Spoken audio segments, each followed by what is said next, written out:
Politisi PKS yang tewas diduga dibunuh di rumahnya dimakamkan hari ini.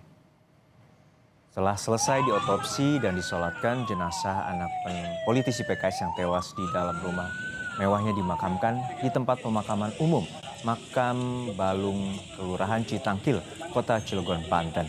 Wakil Bupati Serang, Muhammad Najid Hamas, yang juga kerabat keluarga korban mengatakan bahwa korban anak yang riang dan penurut kepada kedua orang tuanya.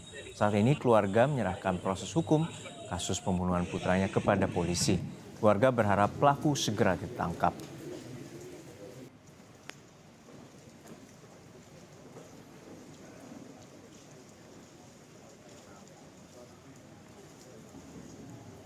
Ini kan orang penurut ya, dan ibadahnya juga bagus, ya, walaupun usia 9 tahun tapi ketaatan kepada orang tua ini luar biasa. Jadi menjadi contoh bagi anak-anak seusia. Dari penegak hukum seperti apa? Ya, kita silakan seperti berita-berita yang lain terkait dengan kejadian ini, kita silakan percayakan kepada teman-teman dari polisi. Tapi kita doakan semoga semuanya lancar, pelakunya ditemukan dan diberi hukuman sesuai dengan ketentuan undang-undang.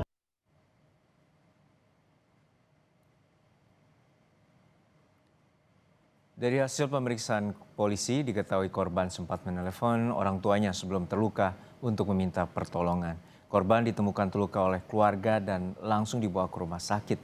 Namun nyawanya tidak tertolong. Polisi langsung memeriksa CCTV, rumah mewah dan 8 orang saksi untuk mengungkap kasus pembunuhan anak politisi PKS.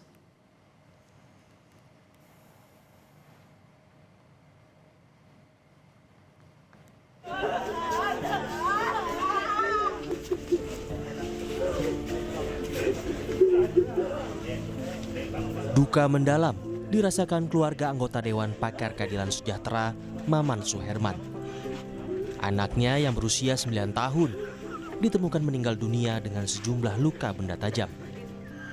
Polisi menyebut sebelum tewas, korban sempat menelpon sang ayah untuk meminta pertolongan. Namun saat dibawa ke rumah sakit, nyawanya tak tertolong. Dari hasil olah TKP dan otopsi, polisi memastikan korban diduga dibunuh jika merujuk pada luka yang ada pada jasad korban. Pemeriksaan masih tetap berlanjut karena dari untuk dugaan kasus pembunuhan seperti ini, untuk runut timeline harus jelas, lalu keterangan alibi dari para saksi juga harus jelas. Makanya butuh waktu cukup lama sampai sekarang. Ke-8 saksi pun masih dalam tahap pemeriksaan. Ini itu dugaan pembunuhan.